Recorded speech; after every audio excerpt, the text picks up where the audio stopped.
একবার সাহাবীদের জামানায় দুইজন মহিলা রমজান মাসে রোজা রাখা অবস্থায় এরা গীবত করতে বসে গেল। তা এক সাহাবী এসে ডাক দিয়ে বললেন, হুজুর, দুইজন মহিলা গীবত হঠাৎ করে রমজানে পিপাসার্ত হয়ে পানিতে জমিনে গড়ায় পড়ে গেছে। রাসূল সাল্লাল্লাহু আলাইহি ওয়াসাল্লাম বলেন, এদেরকে আমার সামনে নিয়ে আসো। তো রাসূলের সামনে নিলেন। রাসূল ডাক দিয়া বলতেছেন, নিশ্চিত এরা গোশত খেয়েছে। তো সাহাবী বললেন, হুজুর, এরা গোশত পাবে কোথায়, এত রোজাদার? রাসূল বলেন, না, এরা গোশত খেয়েছে। সাহাবীরা বলতেছেন, হুজুর, এরা ভোর রাতেও তো গোশত খায় নাই, কোনো মতে খেজুর দিয়ে সাহারি করেছে। রাসূল ডাক দিয়া বলেন, না, এরা রোজা রাখা অবস্থায় গীবত করেছে। রাসূল সাল্লাল্লাহু আলাইহি ওয়াসাল্লাম বললেন, যদি বিশ্বাস না হয় তাহলে দুইটা বল তাদের দুইজনের সামনে দাও, আর এদেরকে বলো আঙুল মুখে দিয়ে যেন বমি করে। তো তাদেরকে বমি করার কথা বলা হলো। দুইজন মহিলা বমি করলো। দেখা গেল তাদের পেট থেকে মরা পচা গোশত বের হচ্ছে। রাসূল সাল্লাল্লাহু আলাইহি ওয়াসাল্লাম সাহাবীদেরকে বললেন, তাকায় দেখো, এদের জবান থেকে কেমন পচা গোশত বের হয়। সাহাবীরা ডাক দিয়া বলতেছেন, হুজুর, এগুলো কিসের? রাসূল ডাক দিয়া বলতেছেন, এগুলাই হলো গীবতের গোশত, যেটা তার অপর ভাইয়ের অগোচরে সারা গীবত করে রোজা রাখা অবস্থায় তারা এই গোশত খেয়েছে, যার কারণে এদের পানির পিপাসা লেগেছে। সুতরাং রোজা রাখা অবস্থায় হোক, ইমানদার অবস্থায় হোক, যে কোনো হালতে হোক, গীবত শেকায়েত করবো না। হ্যাঁ, কখনো কখনো গীবত করা ফরজ বা ওয়াজিব বা মুবাহ বা মুস্তাহাব। যদি গীবত নাই, জরুরত হতো, তো সাহাবা, আমাদের অসংখ্য মুফাসসিরিন ইকরাম, অসংখ্য উলামা ইকরাম গীবত করেছেন কিসের ব্যাপারে? বলে হাদিসের ব্যাপারে।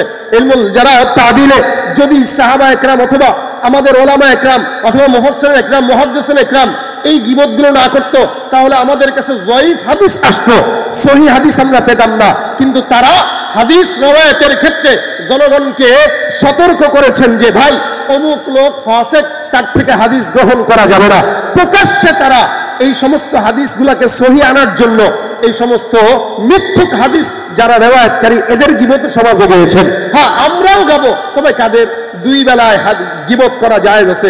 এক নম্বর, যদি আপনি দেখেন কোনো মানুষের মাধ্যমে শরআন কোনো ক্ষতি হচ্ছে, তাহলে আপনি তার ব্যাপারে গীবত করেন। যেমন শরীয়তের এমন কোন হুকুম হাকাম যেটা সে সমাজে প্রচার করতেছে, এটা বিদআত অথবা এটা গুমরাহি, এটা যঈফ হাদিস, এটা জাল হাদিস, এগুলো যারা প্রচার করে, তার থেকে জনগণকে বাঁচানোর জন্য তার ব্যাপারে সতর্ক করা, এটা তখন আপনার জন্য দ্বিতীয় দায়িত্ব, ইমানি কর্তব্য। দুই নম্বর, যখন নাকি কোনো ইমানদার কোনো মুসলমানের মাধ্যমে সামাজিক কোনো ক্ষতি হয়, অর্থাৎ সমাজে সে ইয়াবা, গাঁজা, ফেন্সিডিল আরো যা আছে এই সমস্ত জিনিসের প্রচার ঘটায়, যেটার মাধ্যমে সমাজের যুবকরা ক্ষতিগ্রস্ত হয়, সামাজিক এবং ইসলামিক ক্ষতি কারো মাধ্যমে যদি হয়, তার ব্যাপারে শিকায়াত করা, গীবত করা, সমাজের মানুষকে সতর্ক করা, এটা ইমানি দায়িত্ব হয়ে যায়। এটা মুবাহ এবং মুস্তাহাব, বরং কি এটা জরুরি।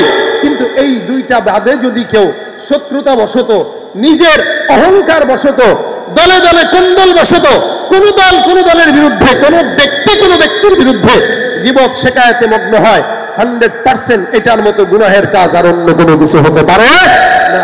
এটা আমাদের আমলকে বরবাদ করে। কি বলে? আমল বরবাদ করে। কেউ যদি কারো গীবত করে, যার গীবত করলো ওই বান্দার সব নেকি আল্লাহ পাক রব্বুল আলামিন তার আমলনামায়, গুনাহগুলো তার আমলনামায় দিয়ে দেয়, আর তার সমস্ত নেকিগুলো যার গীবত করলো তার কাছে চলে যায়। এই কারণেই আমি বলি আপনাদের কাছে, যদি গীবত করা লাগে, আপনি থাকেন ঢাকায়, আরেকজন থাকে কক্সবাজারে, অথবা আরেকজন থাকে সিলেটে, ঢাকার মাটিতে বসে সিলেটের মানুষকে গীবত করে তার সমস্ত গুনাহগুলো আপনার কাছে নিয়ে আপনার নেকিগুলো তার কাছে পাঠানো কোনো যুক্তিকতা নাই। যদি আপনার গীবত করাই লাগে, আপনি আপনার মায়ের গীবত করেন, বাবার গীবত করেন, কেন? আপনার গুনাহগুলো অন্তত আপনার গীবত দেওয়ার কারণে আপনার মা বাবার গুনাহগুলো আপনার কাছে আসবে, আপনার নেকিগুলো আপনার মা বাবার কাছে যাবে। অন্তত আপনার মা বাবা আপনাকে কষ্ট করে এই পর্যন্ত বড় করেছে, আপনার নেকিগুলো যদি নেওয়ার পরে তারা জান্নাতি হয়, তাহলে সমস্যা কি? ঘরের নেকি ঘরেই থাক, আপনি আপনার মা বাবার গীবত করেন, এই উসিলা অন্তত আপনার মা বাবা জান্নাতি হোক। কিন্তু আমাদের সমাজে কেউ তার মায়ের গীবত করে না, বাবার গীবত করে না, ভাইয়ের গীবত করে না, কিন্তু অপর ভাইয়ের গীবত ঠিকই করে। আপনি আপনার মায়ের গীবত যদি অপছন্দ করেন, একজন মুসলমান ভাইয়ের গীবত করাও আপনার জন্য অপছন্দ করা উচিত। কেন? একটা ইমানদার আরেক ইমানদারের, রাসূল বলেন, ইন আল মুমিনু মিরআতুল মুমিন, একটা মুমিন আরেক মুমিনের আয়না স্বরূপ। আয়নার সামনে যেমন আমাদের চেহারার দাগগুলো দেখা যায়, ঠিক তেমনই ভাবে মুমিন মুমিনের দাগ দেখবে কিন্তু কাউকে বলবে না। আয়না যেমন আমাদের দাগ কাউকে বলে না, মুমিনও মুমিনের কোনো দাগ কাউকে বলবে না, গোপন রাখবে, বরং এটাকে সুন্দর করবে। কিভাবে?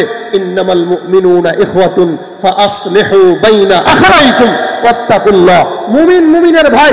এ আল্লাহ পাক রব্বুল আলামিন বলেন, কেউ যদি ভুলও করে আপনার সামনে যদি প্রকাশ হয়, আপনি এটাকে ইসলাহের নিয়তে শুধরায় দেন। কিন্তু সমাজে মানুষের কাছে বলে বলে শুধরানো, এটা শুধরানো নয়, বরং সমাজে বিশৃঙ্খলা সৃষ্টি করা। শুধরানো এটা আল্লাহ পাকের আয়াত অনুযায়ী ফাআসলিহু বাইনা আখাওয়াইকুম। একটা ইমানদার ঘরের মধ্যে যখন মানুষের ঝগড়া লাগে, নিজের আপন ভাইয়ের ঝগড়া মানুষ সমাজের মানুষের কাছে বলে বেড়ায় না। মা বাবার দোষ মানুষ সমাজের মানুষের কাছে বলে বেড়ায় না। ঘরের কন্দল মানুষ সমাজের বাহিরের মানুষের কাছে বলে বেড়ায় না। ঠিক আমরা কি করছি?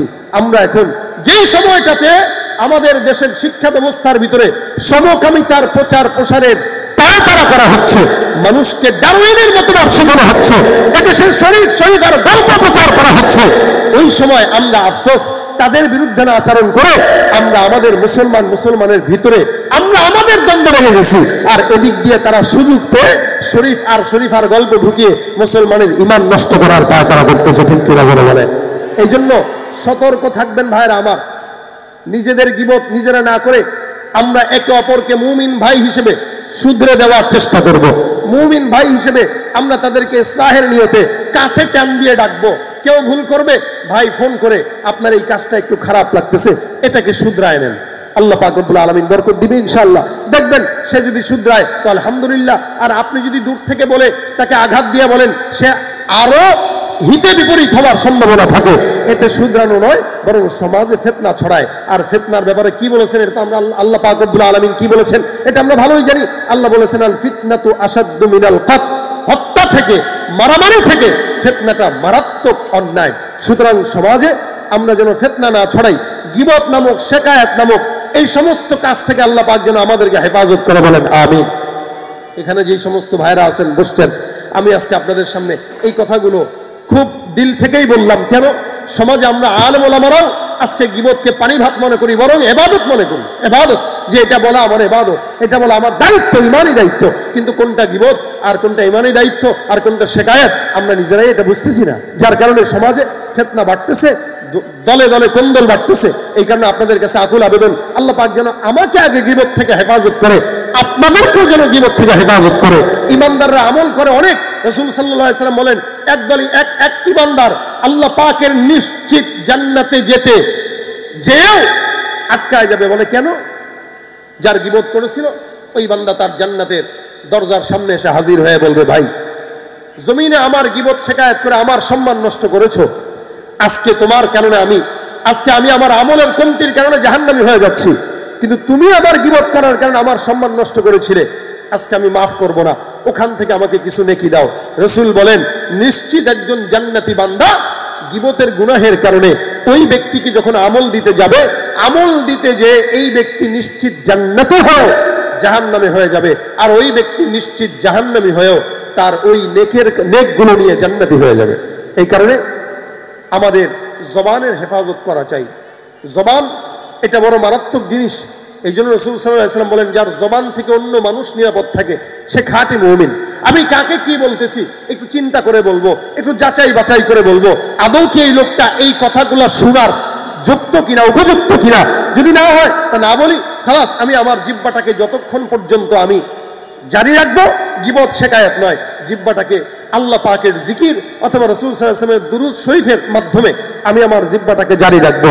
এভাবে আমার জিহ্বাটাকে আমি আমার জারি রাখি, গীবত শিকায়াত নিয়ে নয়। আল্লাহ পাক যেন আমাদের সকলকে তৌফিক দান করে, বলেন আমিন।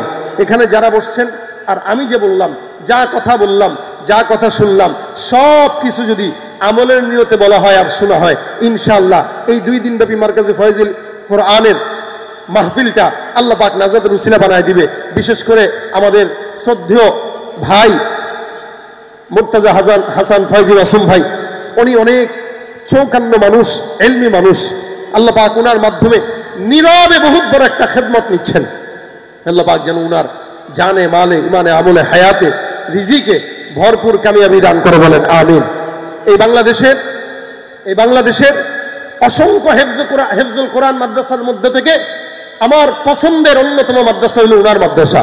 উনি যেমন রুচিশীল, উনার মাদ্রাসাও তেমন রুচিশীল। উনি যেমন মানুষ, উনার ছাত্ররাও ঠিক তেমনই মুখলিস মানুষ।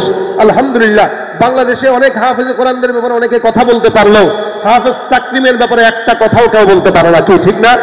কেন? আমরা চাই এই মার্কাজে ফয়জুল কোরআন থেকে যেন হাফেজ তাকরিমের মতো আরো হাজারো হাজারো হাফেজ মুখলিস ছাত্র বের হয়, জোরে বলেন আমিন। এই যে ভাই 2 দিন ব্যাপী মাহফিলের আয়োজন করেছে, কষ্ট করে মুজাহাদা করে, আপনারা দিনের বেলাও কাজ কাপ বাদ দিয়ে সবাই যে এখানে আসলেন, এই কথাগুলো শুনলেন। আমি এই জায়গায় বসার যোগ্যও না, এরপরে উনি আমাকে পছন্দ করে ভালোবাসে, যার কারণে উনি আমাকে এই জায়গায় বসাইছেন। আমি বসার যোগ্য ছিলাম না, আমি উদ্বোধনী বয়ান করার যোগ্য ছিলাম না। এরপরেও যে কথাগুলো বললাম, আল্লাহ যেন আমাকে মানার তৌফিক দান করে, আপনাদেরকেও তৌফিক দান করে, সকলে বলেন আমিন। যেহেতু আজকে আমার নামের শেষে উনি আমার কোনো লকব বলেন নাই, শুধুমাত্র আমার নাম ঘোষণা করেছেন, মাদ্রাসার পরিচয় দিয়েছেন, এই কারণে আমি একজন আলেম হিসেবে আপনাদের সামনে বয়ান করেছি। এখন আমার বয়ান শেষ, ছাত্র ভাইয়েরা এখানে বসা, আমি ছাত্রদের জন্য একটা উপহার দিব, একটা গজল হবে।